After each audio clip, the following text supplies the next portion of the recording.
Oui, alors, j'en étais, donc, on en était encore aux tentatives d'interprétation des cultes qui ont été célébrés au temple d'Aïranoum, donc le problème de ce Zeus, qui est sûrement un Zeus, mais qui n'est peut-être pas qu'un Zeus. Ça marche le micro ? Oui, bon, très bien. Donc, j'avais mentionné l'hypothèse que j'avais faite en 1991, que ça pourrait être un Zeus Mitra. Donc, Paul Bernard avait pensé à un Zeus Ahura Mazda, c'est ce qui était l'hypothèse logique. J'avais pensé en 1991, j'avais suggéré un Zeus Mitra parce que sur les monnaies des plus tardifs rois gréco-bactriens, Zeus, curieusement, Zeus trônant, commence à prendre des rayons sur la tête, ce qui normalement, disons, les historiens de l'art classique considèrent que dans ces cas-là, ça indique un processus d'assimilation à un dieu solaire, local, non grec. Bon, j'avais finalement j'avais un peu délaissé cette hypothèse.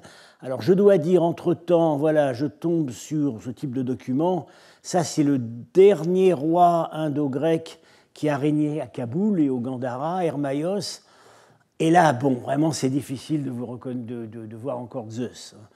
C'est vraiment les rayons solaires, la petite tiare en haut, ça évoque vraiment Mitra. Et en plus, au revers, c'est un cheval. Et le cheval solaire, et on sait qu'on sacrifiait des chevaux à Mitra. Alors, bon, je dirais quand même que cette assimilation paraît acquise à ce stade. Maintenant, l'était-elle au moment, dans les dernières phases du temple d'Aïranoum, qui date donc d'avant 145, alors que les premiers rayons poussent sur la tête de Zeus un peu après. Hein, comme je vous ai dit, ma théorie a contaminé la restitution qui est partout distribuée de la statue du temple. Alors, bon, à la même époque, j'avais fait une autre hypothèse qui se trouve maintenant encore défendue par certains. C'est de chercher plutôt du côté de la Mésopotamie, étant donné, comme on l'a dit, que l'architecture du temple d'Aïranoum a un caractère, semble avoir un caractère assez mésopotamien. Alors, il se trouve que le grand dieu du ciel de la Mésopotamie, l'équivalent de Zeus, c'est Baal. Et sur des monnaies séleucides, c'est pas sur des monnaies séleucides, c'est plutôt sur des monnaies parthes anciennes frappées à Séleucie du Tigre, donc en Mésopotamie, on voit que Zeus a un calatos sur la tête, c'est-à-dire, au départ, c'est un boisseau de blé. Bon, et ça, c'est vraiment une caractéristique de Bel. Et puis, sur certaines des très, très rares monnaies Kushan qui sont libellées Ahura Mazda, on voit qu'il a l'air d'être un Zeus Bel. Bien. Alors, c'est pareil. Il y a eu certainement cette assimilation. Maintenant, était-elle déjà en cours au moment où on a fait le temple d'Aïranoum?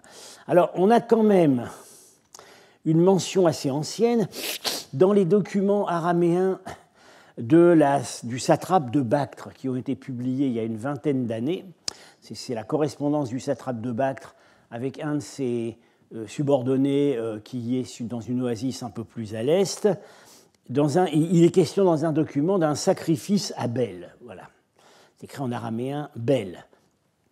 Le mot pour sacrifice est emprunté à l'iranien, c'est Zaothra, qui veut dire libation ou offrande. Bon, un sacrifice à Bel, ça ne veut pas forcément dire un temple de Bel. Par ailleurs, il y a l'hypothèse qui a été faite que Bel n'est ici qu'une traduction. C'est-à-dire que les scribes araméens, quand ils traduisaient une lettre dictée en perse, traduisaient les termes habituels, mais parfois ils traduisaient les dieux. Et donc, il aurait entendu Ahura Mazda, il aurait écrit Bel. Bon. actuellement, disons, voilà, ça se discute.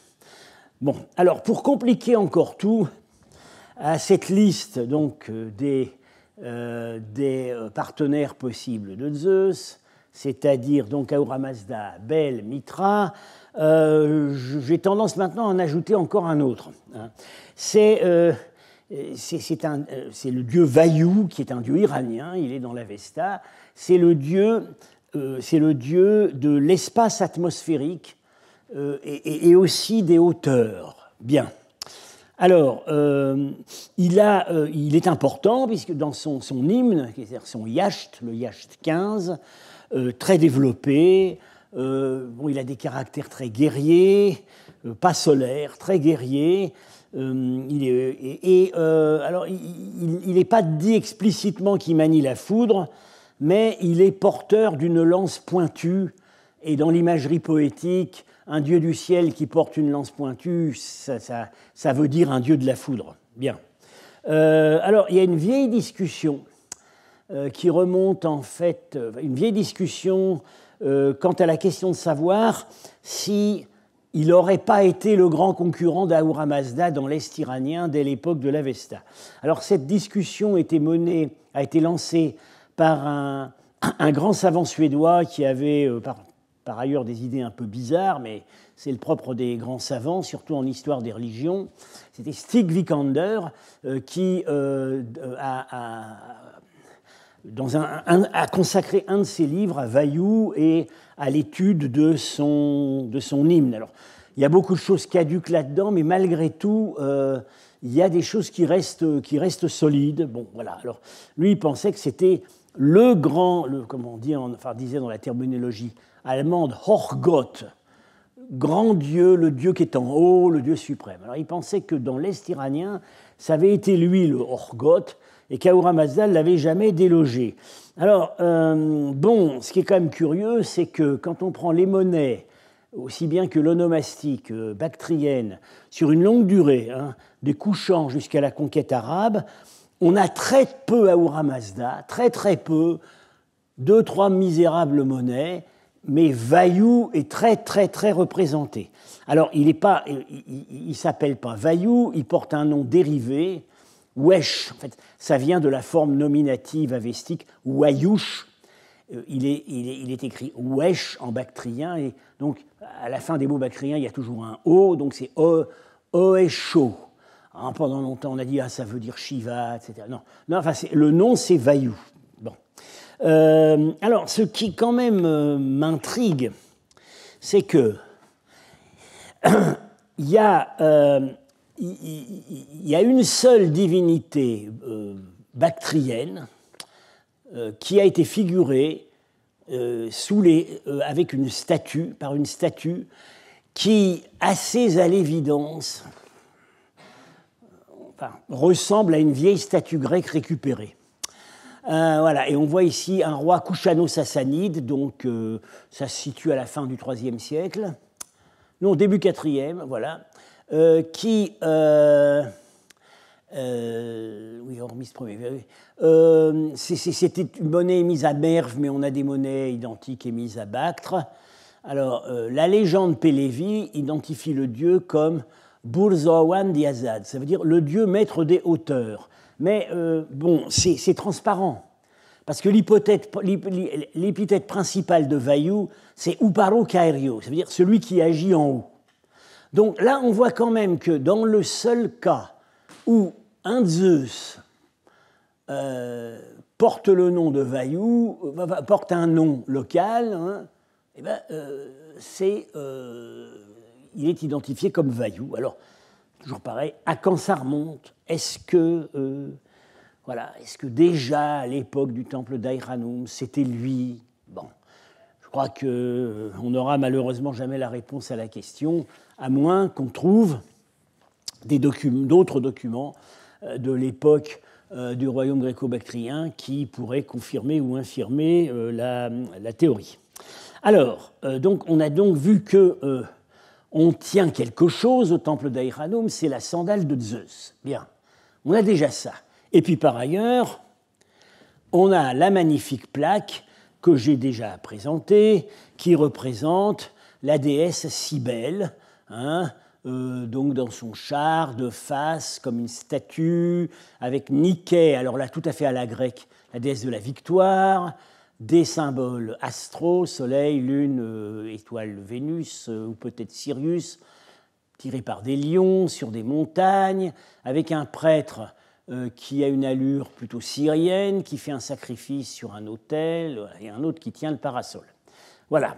Et on a vu que pendant longtemps, on a pensé que c'était une offrande isolée, et puis maintenant, on a vu, il y a quelques autres exemplaires, un fragmentaire à tartie sanguine, un plat d'argent doré qui représente la face de la déesse, on va le revoir tout à l'heure. Bien. Alors, qu'est-ce qu'elle vient faire ici? Indépendamment de la question de savoir si cet objet est une importation ou une fabrication locale, je dirais même si c'est une importation, ça n'a plus tellement d'importance maintenant qu'on sait qu'il y en a d'autres. Ça répondait à une demande locale. Bon, qu'est-ce qu'elle vient faire ici? Alors, par analogie avec l'importation du culte de Cybèle à Rome en 204 avant Jésus-Christ, on a pensé que, ça c'est l'hypothèse d'Henri-Paul Francfort, elle aurait été importée telle qu'elle, avec son culte, avec ses prêtres, voilà, transplantée. Et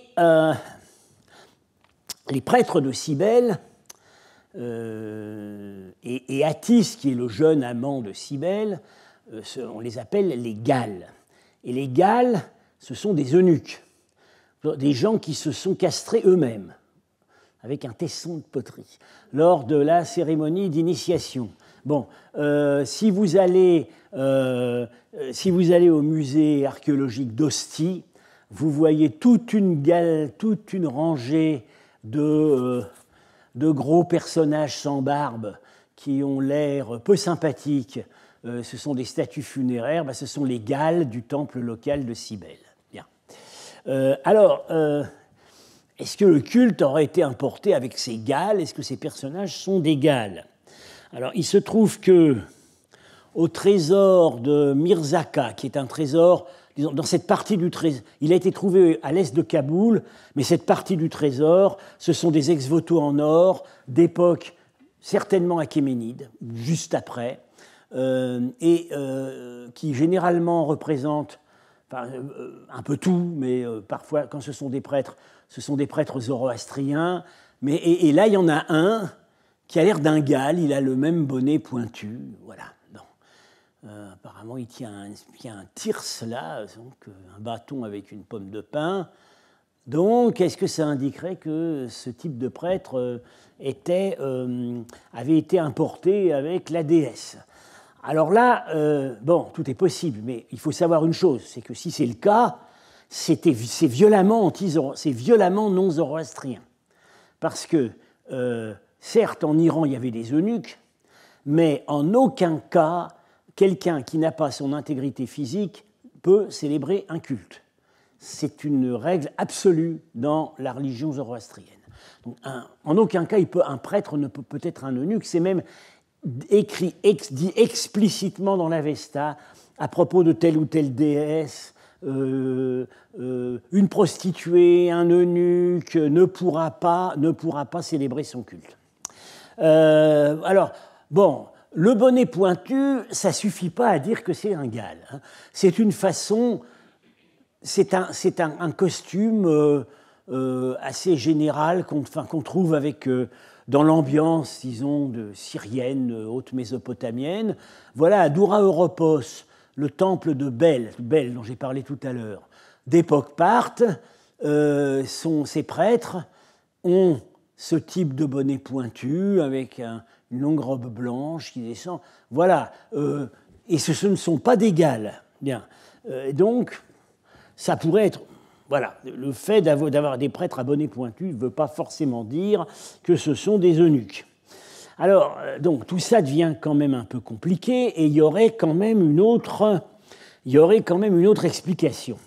C'est de se dire que cette Cybèle est arrivée ici par attraction iconographique, c'est-à-dire qu'elle elle permettait de donner une image à des déesses locales qui n'avaient pas encore d'imagerie stable.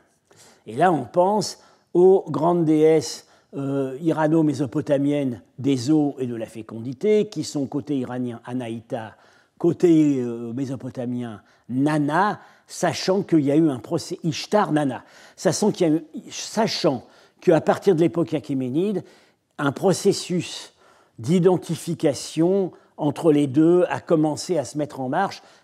Il n'a certes jamais été complètement achevé. Bien. Alors, en plus, bon, on a trois objets en Bactriane qui se rapportent à Cybèle, mais on n'a pas l'ombre d'une mention dans un texte qui dit qu'elle était là. Bon. Alors, quand on parle de son culte en Anatolie, il est dit quelque part, oui, il y a des jeunes filles bactriennes qui jouent de la musique. Il y aurait eu des échanges, c'est difficile d'exploiter tout ça. Alors, donc, comme l'écrit très bien Lauriane Sève dans sa publication en cours d'achèvement du temple d'Aïkhanoum, l'explication, ce serait le processus d'emprunt de l'image d'une divinité pour en représenter une seconde dont l'image est mal fixée ou n'existe pas. Alors, ce type d'image importée ou imitée sur des supports légers ont pu intéresser parce qu'on cherchait quelque chose pour figurer des déesses locales pour lesquelles on n'avait pas beaucoup de substance iconographique. Alors, on voit très bien cette instabilité dans le Yacht, l'hymne à Anahita. Elle est décrite deux fois, mais ce n'est pas la même description. Dans un cas, on dit, il y a très peu de caractéristiques physiques, on dit qu'elle est dans un char avec des chevaux. Bien. Ça, c'est la manière assez banale de décrire. Il y a plusieurs déesses iraniennes qui sont décrites comme dans un char. Bien. Et puis, à un autre endroit, on ne parle plus de char, et on nous dit, elle est de face, tout le monde peut la voir, elle est de face, elle a, donc on voit que c'est une statue immobile, elle a des riches ornements, des belles boucles d'oreilles, une couronne à 8 tours, etc., de l'or, et elle est vêtue d'un manteau en peau de castor. Donc on voit très bien que ce sont deux descriptions qui empruntent à des réalités différentes, et que la seule description qui s'appuie sur des images réelles, c'est la deuxième, et c'est évidemment, là, on voit ça, à cet endroit-là, l'hymne décrit une image de culte. Bien, alors, Nana, elle a une longue histoire en Asie centrale. Elle est... Anaïta, sous son nom d'Anaïta, n'est pas très présente. On a son hymne dans l'Avesta, et après, il faut attendre le moment des conquêtes sassanides pour la voir apparaître sous son nom sur les monnaies. Donc, visiblement, à ce moment-là, elle est vraiment portée par le culte officiel sassanide. Localement, c'est sous sa forme de Nana qu'elle semble s'être enracinée. Alors, la première attestation explicite de Nana en Asie centrale, ce sont des ostracas, donc des inscriptions à l'encre sur tesson, qu'on a trouvées dans la première capitale parthe, à Nisa, aujourd'hui au Turkménistan. J'en ai parlé la première année du cours, il y a une dizaine d'années. Il y a 4 de ces ostracas, 2 datés, 90-89 avant Jésus-Christ, c'est bien précis, qui, comme en général ce type de document, mentionne des fournitures de vin, parce qu'on a trouvé les ostracas dans le cellier royal. Et alors, ces fournitures de vin, donc au palais, en principe, sont fournies par des grands domaines dont on indique les propriétaires. Et là, le domaine d'où ça vient, c'est Nanestawakan, qui veut dire culte de Nana. Mais dans un contexte pareil, évidemment, on pense à un temple qui a des domaines et des vignobles. Bien. Donc ça, c'est la première attestation. On voit quand même qu'on est... on n'est pas très longtemps après les Grecs de Bactriane, mais on est quand même une cinquantaine d'années après. Après, elle apparaît sur des monnaies, début du 1er siècle de notre ère. Alors, venait d'un roi qui s'appelle Sapat-Bizès. C'est un roi d'origine scythe, évidemment, d'après son nom. On le situe en Bactriane occidentale, début du 1er siècle après Jésus-Christ. Et alors, vous voyez, curieusement, Nana, elle n'est pas représentée par une statue. Elle est représentée, elle est nommée. Puis alors, pour qu'on sache bien que c'est Nana, on l'a mise 2 fois. Nanaya, Nanaya. Elle est nommée, il y a le lion, et au-dessus, un symbole astral, une lune. Et là, bon, moi je pense que c'est une étoile un peu dégénérée. On voit que à ce stade, elle n'a pas beaucoup de substance anthropomorphique. Hein. On a mis le lion. En tout cas, ce qui est curieux, c'est que si c'est le symbole astral et le lion, eh ben, on les a sur la plaque. Hein. On a les lions et on a les symboles astraux. Bien. Alors, ces rois mystérieux de Bactriane occidentale appartiennent à une petite dynastie locale qui a reçu une certaine publicité dans la littérature scientifique récemment, parce qu'on se demande si ce n'est pas eux qui sont enterrés dans l'extraordinaire nécropole royale de Tilia Tépé. Alors, Tilia Tépé, quand est-ce que vous avez... Tilia Tépé, le trésor de Tilia Tépé était au musée Guimet il y a une vingtaine d'années, lors de la magnifique exposition Afghanistan, les trésors retrouvés, qui après s'est baladé sur toute la Terre. Bien. Et alors, sur le trésor de Tilia Tépé, quelques indices pourraient penser que les rois enterrés là, il y a un roi en fait et 6 ou 7 femmes. Les rois enterrés là pourraient avoir appartenu à cette dynastie. Et justement, voilà un objet qui avait évidemment une valeur symbolique très très forte, parce que c'est la ceinture du roi. Bon. Et répété plusieurs fois, on a ce motif d'une déesse à califourchon sur un lion, qui est représentée plutôt apparemment comme une Artémis, hein, avec le chignon. Elle a un rapport avec la fécondité, puisqu'elle a une patère à libation. Alors, on en a beaucoup discuté, on a dit que c'était peut-être Dionysos, mais Dionysos avec un chignon. Dionysos, il tire parfois un tout petit peu du côté transgenre, mais quand même là, avec un chignon, ça paraît quand même un peu excessif. L'hypothèse disons, à laquelle moi j'aurais tendance à me rallier, c'est que c'est une tentative pour représenter Nana sur son lion, ce qui vraiment l'identifie bien, mais en empruntant à autre chose, en empruntant en l'occurrence à Artémis. Donc, voilà, en fait, au moment de la construction, à l'époque où le temple d'Aïranoum était en service, on n'avait pas sous la main, pour Nana ni pour Anaïta, des images helléno-compatibles. Pour Anaïta, comme j'ai dit, on n'avait rien, à part les descriptions dans son yacht, dont l'une, en fait, semble renvoyer à ceci ou à quelque chose qui ressemblait assez à ceci, dont j'ai déjà parlé, avec son lion, son étoile. Et là, évidemment, c'est une Ishtar, Nana, qui a été recyclée en déesse officielle Achéménide, et lui, c'est un satrape ou peut-être même un roi. Bien. Donc, je dirais, je ne pense pas que la plaque de Cybèle ait été délibérément fabriquée, ce n'est pas impossible non plus, qu'elle ait été délibérément fabriquée dans une intention syncrétique. Ce que j'aurais tendance à penser, c'est que cet objet d'un type qui circulait assez largement depuis peut-être 1 ou 2 siècles, c'était une iconographie qui était en train de se diffuser vers l'ouest comme vers l'est, et bien sur place, il a plu. Il a plu parce que on pouvait reconnaître des attributs communs à des déesses qu'on connaissait, pour lesquelles on n'avait pas d'image et pour lesquelles on avait envie d'avoir une image. Donc, on voit bien en fait ce qui aurait pu plaire là-dedans.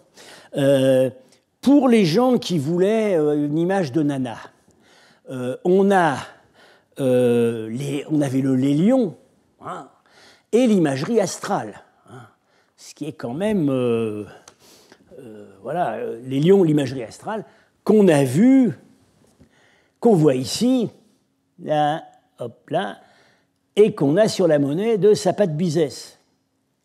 Et puis pour les gens qui préféraient, disons, appeler cette déesse Anaïta, eh bien, par rapport à ce qu'il y a dans son hymne, ben, il y a le char, la position frontale, et alors là, un détail intéressant, c'est que... Alors, qu'est-ce qui se passe, mon Dieu? C'est bloqué. Elle a une ceinture haute, très haute, nouée juste sous les seins. Et ça, c'est décrit dans l'hymne à Anaïta. Et puis alors, il y a autre chose aussi. Alors, le régisseur pourrait-il venir à mon secours? Parce que là, le PowerPoint est bloqué, et je ne sais pas pourquoi. Pardon? C'est à moins qu'il y ait quelqu'un de très ingénieux qui peut me le débloquer. Oui. Appuyez sur la touche échappe. Bon, ben j'échappe. Voilà, j'échappe et miracle. Bon, voilà, ça marche. C'est beau l'informatique. Bon, oui, vous voyez la ceinture nouée très haut, là, bon, c'est décrit dans l'hymne. Et puis, il y a encore ce qui va bien avec Anaïta, pas avec Nana, mais avec Anaïta, c'est le décor de montagne. Parce que Anaïta, disons en gros, c'est la voie lactée qui descend sur Terre depuis les plus hauts sommets des montagnes, et qui amène la pluie. On a une inscription d'époque romaine, en Cappadoce, donc en Anatolie, qui a conservé une épithète ancienne de cette déesse, Barzokara, Anaïtis Barzokara. Ça veut dire Anaïtis de la haute montagne Hara. Hara, c'est la montagne qui est au centre du monde. Donc on voit que ça pouvait faire tilt, le décor de montagne. Autre chose aussi qui peut la rappeler, c'est qu'elle est dite dans son hymne avoir une couronne à 8 tours. Alors ça a été très débattu. Est-ce que c'était 8 rayons, etc. Antonio Panaino a montré que c'était bien 8 tours. Ici, on voit mal, ça ressemble plutôt à du feuillage, mais ça pourrait quand même être des tours stylisées. Mais sur ce plat, qui représente en fait la même chose, qui est de la même époque, vous les voyez, les tours, ou du moins des créneaux. Et si on compte bien, pour faire le tour, il y en a 8. Donc, voilà, il y a un certain nombre d'attributs qui, dans cette perspective de recherche d'une iconographie étrangère, pouvaient intéresser. Alors, plus tard, on tâtonnait, évidemment. Peut-être là, on avait sous la main ces belles images de Cybèle qui ont pu plaire aux fidèles des déesses locales. Plus tard, on a cherché du côté d'Artémis. Alors, on avait déjà cherché du côté d'Artémis, si on a raison dans l'interprétation de cette plaque de Tilia Tépé, qui est du milieu 1er siècle après Jésus-Christ. Et puis sur les monnaies kushanes, très nettement, hein, Nanaïa est représentée comme une Artémis avec son petit croissant lunaire. Elle tient à la main, bon, on ne voit pas très bien, elle a quand même gardé son lion, mais discrètement. Parfois, elle tient à la main un cerf. Ça, c'est vraiment l'attribut d'Artémis. Mais bon, là, elle tient à la main un petit lion. Donc, elle a gardé son lion. Et puis plus tard, sur les monnaies kushanes plus tardives, le lion va vraiment se réintroduire et elle va s'asseoir dessus. Donc, on va là, disons, voilà, elle ressurgit par derrière le filtre hellénistique qu'on lui avait apposé. Alors, du coup, que peut-on conclure? On serait quand même tenté de dire, bon, voilà, on a le temple principal avec ce Zeus probablement assimilé à un ou plusieurs dieux locaux. Je dis un ou plusieurs parce qu'il est tout à fait possible que dans cette capitale impériale qui était Aïranoum, les fidèles du temple n'avaient pas forcément le même arrière-plan religieux personnel et pouvaient faire des assimilations diverses. Et puis on a la chapelle secondaire qui a toujours existé, qui a de l'eau courante qui lui passe devant et dans lesquelles on a trouvé des ramures de cerf. Ramures de cerf, ça rappelle Artémis.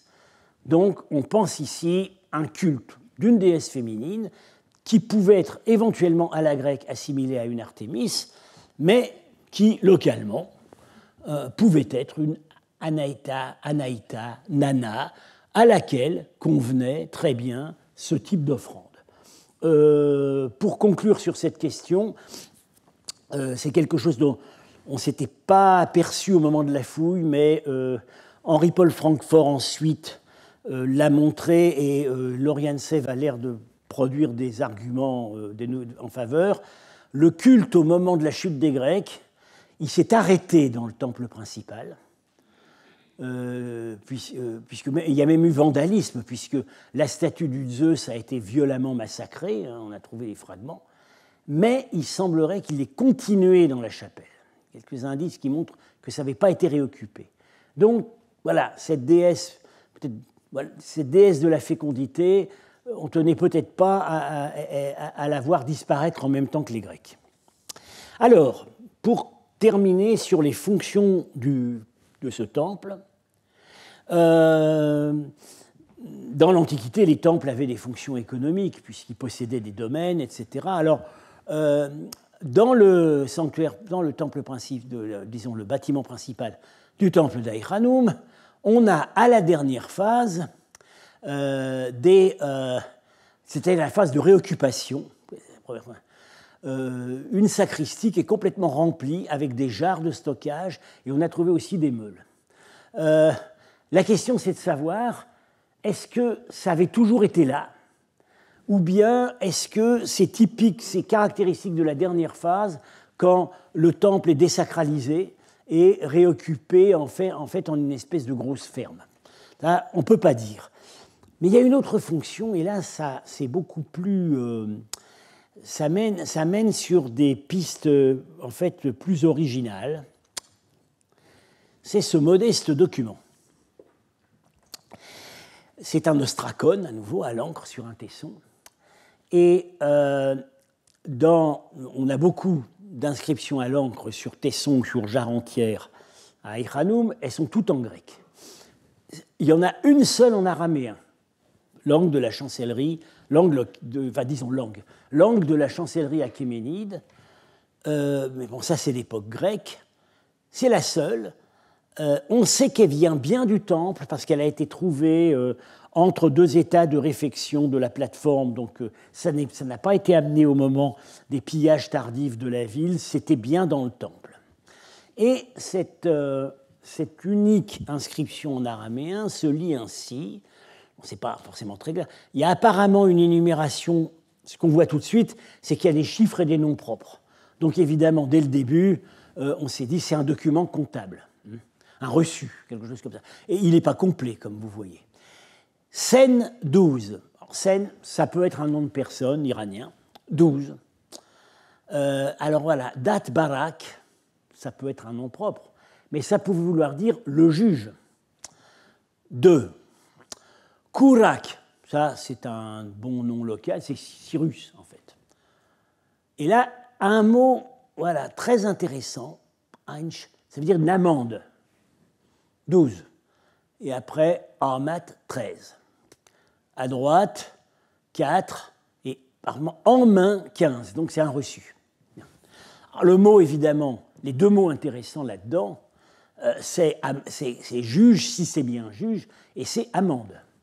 Parce que ça veut donc dire que c'est un reçu, c'est un reçu de procédure. C'est le paiement d'une amende. Donc il y a une institution judiciaire, peut-être un tribunal, dans le temple. Alors ça, c'est une hypothèse dont je suis l'auteur, hein, parce que ça n'avait pas encore été... j'ai soumis ça récemment, ça n'avait pas encore été envisagé, mais bon, ça a l'air plutôt bien reçu. Alors, est-ce que dans le temple d'Aïranoum aurait abrité, entre autres fonctions, un tribunal local où la population locale était jugée en langue locale, c'est-à-dire évidemment, ils n'étaient pas jugés en araméen que personne, sauf les scribes, ne comprenait sur place. L'araméen, on notait en araméen, mais la procédure avait lieu en bactrien, très probablement.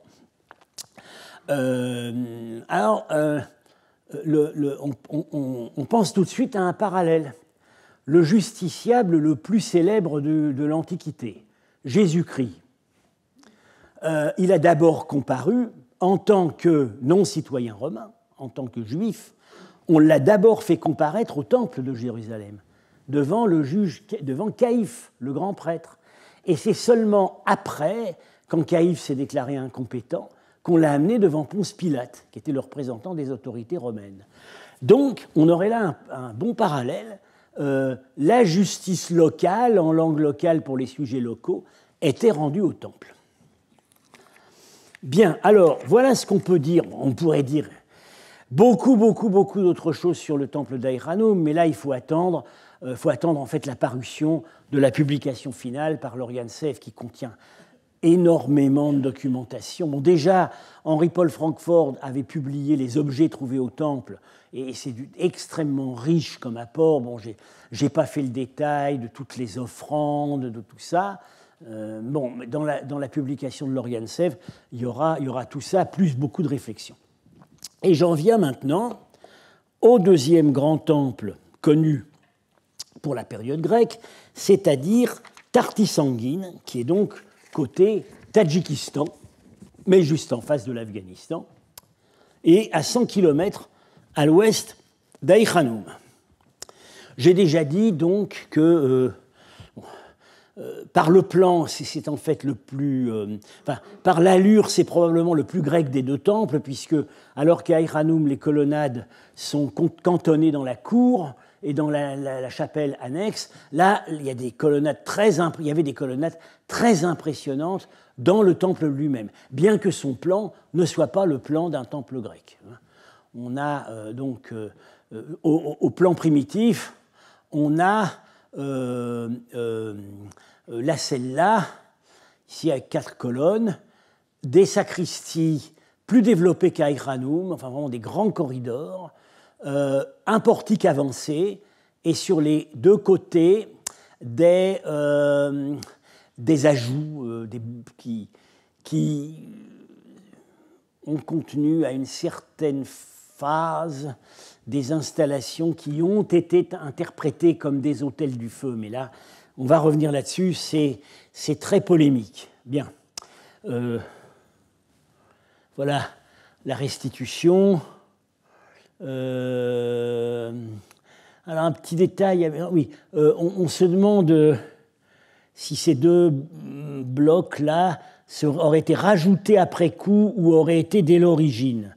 Et vous voyez, là, en fait, sur la restitution de Pichikian, il les a mis comme ayant existé, voilà, comme des passants à l'origine, comme m'avait fait remarquer Marchak, c'est indispensable à l'harmonie du monument, parce que prenons ce dessin, cette restitution de façade, et on enlève ça, et on met juste façade là, une porte là, une porte là, une porte là, une porte là. Il nous avait donc expliqué, c'est le kolkhoz Karl Marx, comme type d'architecture. C'est pas imaginatif. Bon, alors que là, c'est quand même un peu plus excitant. Bon. Alors, historique de la fouille. La fouille a eu lieu de 1976 à 1991. Donc en fait, on a commencé à entendre parler de Tartisangine, nous, à Aïranoum, au moment où on terminait de travailler à Iranum, c'est-à-dire en 78-79. Elle a été fouillée donc par chaque année avec des moyens importants par Igor Pitchikian, qui était donc, comme son nom l'indique, un Arménien, un soviétique arménien. Et c'était sous la direction de Boris Litvinsky, le grand patron de l'archéologie antique, enfin même pas seulement antique, au Tadjikistan, mais Litvinsky était déjà assez âgé, très occupé, donc il avait délégué à Pitchikian, et il faut dire ce qui est, il avait trop délégué. Bien. Pitchikian est mort prématurément en 1997, pendant la préparation de la publication finale avec Litvinsky. Lui-même n'avait publié que des rapports préliminaires annuels, parus à Douchanbe, dans des publications de la typographie soviétique épouvantable, avec pas beaucoup d'images, tirage très mauvais. Bon, mais malgré tout, ça permet de suivre vraiment ce qui sortait du terrain. Puis après, il a publié 2 volumes, 2 synthèses, une en russe en 91, une en allemand en 92. C'est partiellement le même texte, mais pas complètement. Ça s'appelle le trésor de l'Oxus et le temple de l'Oxus. Je vais revenir là-dessus. Son obsession, c'est que le célèbre trésor de l'Oxus, qui est au British Museum, qui avait été trouvé dans le coin, là-dessus tout le monde est d'accord, venait de ce temple. Et là-dessus, on n'est pas d'accord. Alors, ces synthèses ont été... ces synthèses, il faut bien dire ce qui est. Il a voulu faire du sensationnel, et c'était très partiel et très spéculatif. Paul Bernard a fait un compte-rendu extrêmement critique, très vite, en 1994. Alors, entre-temps, et Pitchikian est mort peu de temps après. Alors, entre-temps, maintenant, sont sortis, pour la publication définitive, 3 gros volumes en russe. Bon, je ne vous les mets pas là, bon, c'est en russe. Litvinsky et Pitchikian 2000, Architecture et interprétation religieuse. Litvinsky 2001, L'armement. Et ensuite, plus tard, Litvinsky 2010, l'année de la mort de Litvinsky, Art, objet, instrument de musique. Bien. Par ailleurs, parallèlement, il y a eu une sorte de publication de sauvetage en allemand, sous l'égide de l'Institut archéologique allemand, en 2002, où on s'est efforcé de... Bon, c'est sous le nom de Litvinsky et Pitchikian. On s'est efforcé de prendre l'essentiel de ce qu'il y avait dans le premier volume, en complétant avec la stratigraphie, et en éliminant les développements les les comparaisons trop spéculatives. Alors, ce travail... Tout est très compliqué dans l'histoire de la fouille de Tartis sanguine, et il y a beaucoup de choses qui sont malheureuses, en fait. Ce travail donc de recyclage a été supervisé pour l'Institut archéologique allemand par une archéologue tadjik qui était à Berlin, qui y est toujours, Angelina Drujinina, qui a repris, après la mort de Pitchikian, la fouille, mais avec pas beaucoup de moyens et de manière discontinue. Alors le problème, c'est que Litvinsky, donc le grand maître qui était derrière tout ça, a désavoué complètement Drujinina en expliquant qu'elle était nulle, qu'elle avait été engagée pour publier la céramique, qu'elle ne l'a jamais fait, qu'au lieu de ça, elle avait en fait... parasiter le travail des prédécesseurs. Enfin, histoire extrêmement triste. Bien. Alors, bon, il faut savoir, les problèmes, on ne va pas cacher les choses. Maintenant, Fussman avait déjà, dans les termes très crus qu'il aimait employer, lors de son cours à l'époque, dit un certain nombre de choses. Pitchikian buvait beaucoup. Vous me direz, ça n'en faisait pas une exception dans l'archéologie soviétique, mais dans son cas, ça affectait quand même le travail. Quand j'allais chez lui à Moscou avec Claude Rapin, il était très chaleureux. Quand on allait chez lui à Moscou avec Claude Rapin et qu'on arrivait à se faire montrer des documents qu'il n'avait pas publiés. Il nous expliquait je vais vous recevoir avec le vin que buvait Staline. C'était la générosité suprême. En fait, il avait été formé, mais pas comme archéologue. Il avait été formé comme architecte dans les fouilles de mer Noire. Et dès le début, ce qui l'a intéressé, en fait, c'est de chercher des proportions, des nombres d'or, des épures architecturales. Et ça l'a amené un peu à se décaler par rapport à la réalité de ce qui sortait du sol. Et puis alors, plus grave, c'est que sa formation sur l'archéologie religieuse de l'Iran ancien était complètement dépassée. Il en était resté à Girchman, ou bien les vieilles interprétations des archéologues français à Suse qui avaient cru trouver un temple. Tout le monde savait depuis des années, depuis longtemps que ça n'en était pas. Il n'était pas du tout à jour pour l'archéologie religieuse de l'Iran. Sur le zoroastrisme, il avait des connaissances qu'on peut dire quand même vraiment élémentaires. Bon, alors, ce qui est grave aussi, c'est que, vu son intérêt pour l'architecture, il a sacrifié les niveaux supérieurs, qui n'apparaissaient pas intéressants du point de vue architecturaux, parce que c'était des petits murs construits sur la ruine des bâtiments précédents, etc., etc. C'est passé au bulldozer. Il a voulu arriver sur les beaux murs grecs. Et malheureusement, on s'est aperçu après, en regardant le matériel, que ces niveaux supérieurs, ils avaient duré assez tard. Il y avait du matériel céramique et des armes kushano-sassanides, 3e, 4e siècle, alors que jusqu'à la fin, pratiquement, dans toutes les publications, ils ont dit la vie du temple s'est arrêtée vers 200, enfin même avant, vers 190, le roi Kushan ou Vishka, parce que c'est les dernières monnaies qu'on trouve. Eh oui, mais maintenant on sait que le temple avait vécu en fait beaucoup plus longtemps que ça, et que ce n'est pas récupérable. Bien. Alors, ce que j'ai dit aussi tout à l'heure, il avait fait une fixation sur le trésor de l'Oxus. Le trésor de l'Oxus, dont je vais être amené à reparler, parce qu'évidemment, c'est quand même une question liée à ce dont nous parlons ici. Bon, c'est au British Museum. Vous savez tous, ça a été trouvé vers 1877 dans la région. On sait que c'est dans la région de Tartis-Sanguine. Finalement,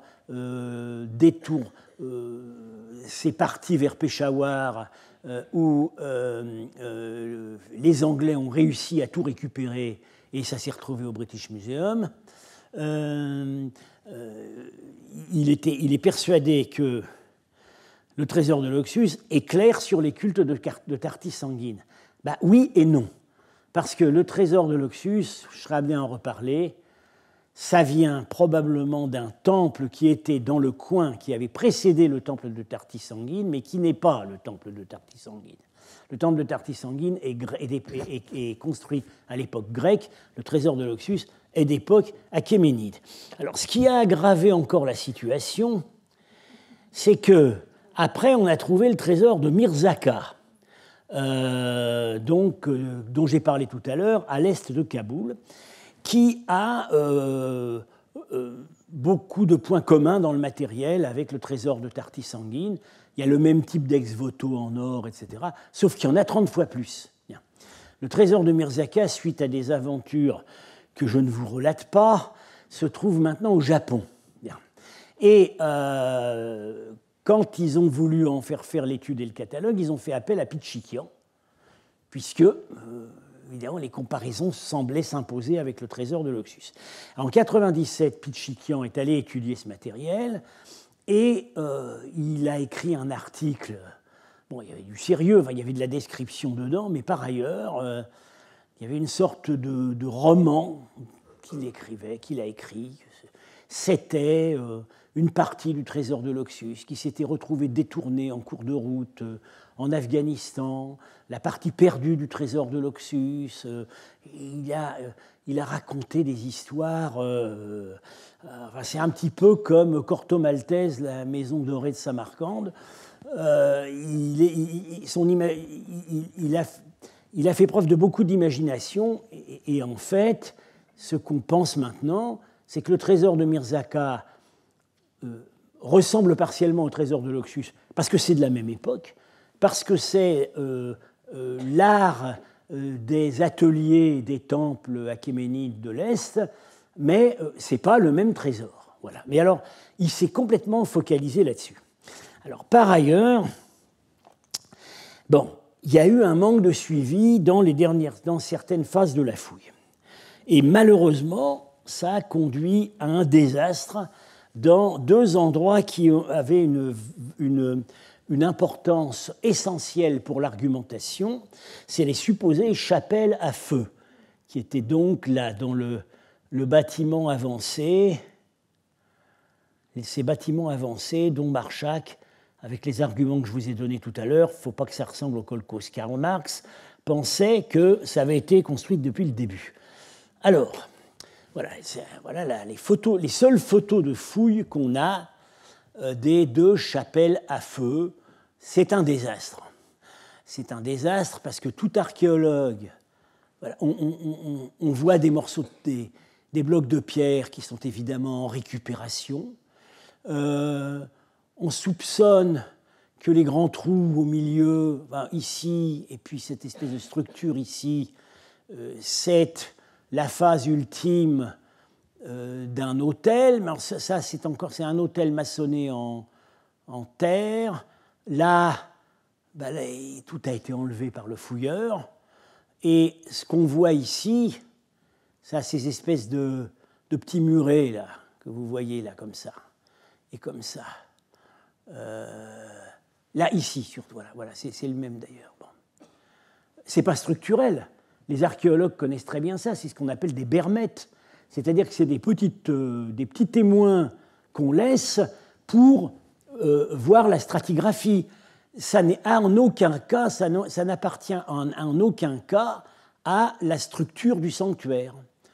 Donc, alors après, dans le livre en allemand, ils ont publié des coupes d'après les archives de Pitschikian.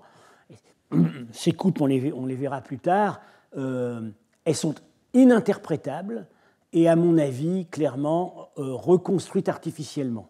C'est-à-dire qu'on a fait comme si l'archéologue avait dessiné des coupes dans la terre, alors qu'en fait, on a reconstitué les niveaux d'après les cotes qui avaient été prises et on a fabriqué des coupes factices. Donc, et malheureusement, ces deux sanctuaires, c'était en partie le nœud du problème, parce que toute la question de savoir si Tartis Sanguine était, dès le début ou à un moment quelconque de son existence, un temple du feu, se trouve ici. Bien. Donc, d'où l'article de Paul Bernard, temple du feu ou pas. Sa conclusion, c'est oui, peut-être, mais les conditions de la publication ne permettent pas du tout d'en juger. Alors, il faut dire, à la décharge des fouilleurs, que les conditions matérielles de la fouille étaient épouvantables. Il y avait des vents terribles, des vents de poussière, pas d'eau potable, pas d'eau pour se laver. Ils étaient tributaires de camions-citernes qui venaient de temps en temps. Petit souvenir personnel, Claude Rapin et moi avions été invités à participer à la fouille par Pitschikian. Et notre collègue de Tachkent, Dveladze, nous avait dit « N'y allez pas ». J'y suis allé, j'ai été voir. Ils vivent comme des bêtes sauvages. Non, ce n'étaient pas les conditions idéales pour un travail soigné. Alors, au-delà de l'anecdote, ça conduit quand même à s'interroger sur les aptitudes naturelles du site. Parce que c'est quand même plutôt rare qu'un grand sanctuaire confédéral soit établi dans un lieu complètement répulsif. Or, c'est le cas. Vous avez, ce site n'a pas de terroir agricole. Hein. il est complètement coupé de l'arrière-pays par disons, voilà, l'aboutissement d'une chaîne de montagnes, hein, ici. La rivière, le fleuve est là, l'Oxus, et il arrive pas loin du temple quand il déborde. Enfin, donc c'est une zone inondable, pas utilisable. Et on voit très bien, ils n'ont pas pu faire une ville, là. Ici, à l'endroit où il y a le temple, c'est un cône de déjection, et c'est seulement sur les deux côtés qu'on a pu... Voilà, ça, c'est un zoom sur cette partie-là. Alors, vous voyez, ce qui tient lieu de ville, c'est en deux parties, là et là. Ce n'est pas structuré, ça n'a pas été fouillé, ou pratiquement pas. On voit, par les restes en surface, qu'il y avait des maisons. Bon, ça a l'air... mais on ne peut rien dire plus. Ce n'est pas une ville.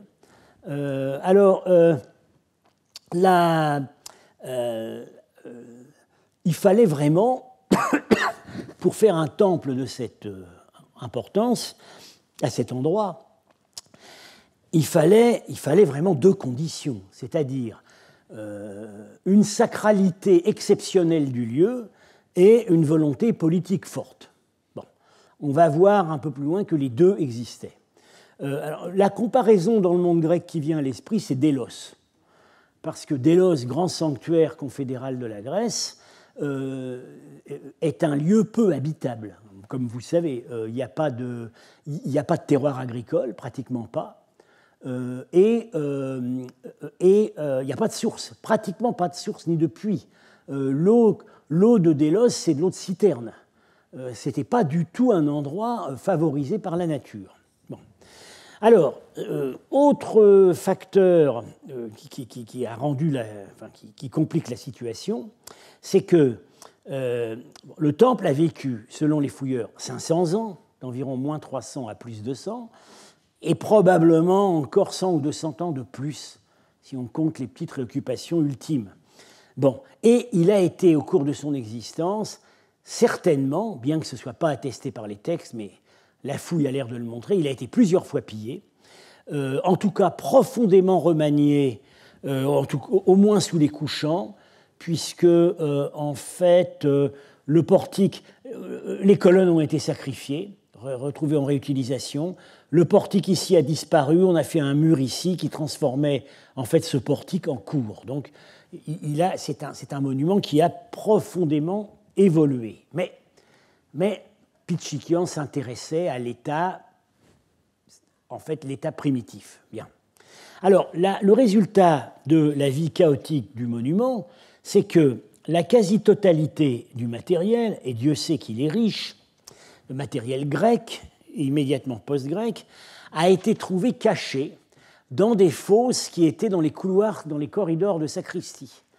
On appelle des botroi, on dit en grec des botroi, en latin des favisae.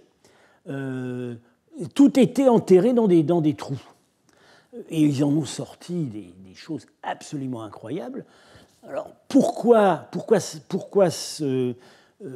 qu'est-ce qui explique ceci? Probablement deux choses. À certaines phases, il y a dû y avoir une mise à l'abri en panique. Bien. Et puis, peut-être aussi, et même probablement, il y a eu un tri sélectif. C'est-à-dire que certaines de ces offrandes, si intéressantes et si belles qu'elles nous paraissent, passaient de mode. Et donc, on les détruisait pas, puisque c'était sacré, mais on les enfouissait. Et ce qui permet de supposer cela, c'est que dans ce qu'on a trouvé dans ces fosses, il y avait beaucoup d'ivoire, du fer, des armes, etc. Mais il n'y avait pratiquement pas d'or. Donc, ce qui pouvait rester intéressant, éventuellement être refondu, était récupéré, était gardé. Et ce qui était passé de mode était mis dans les fosses. Ça rappelle un peu la situation du trésor de Begram, avec justement tous ces ivoires. Bon, on a dit la cage d'un marchand, bon, je pense avec Claude Rapin et avec d'autres, que c'est en fait une trésorerie royale qui s'est retrouvée scellée à un moment, et ça n'intéressait plus.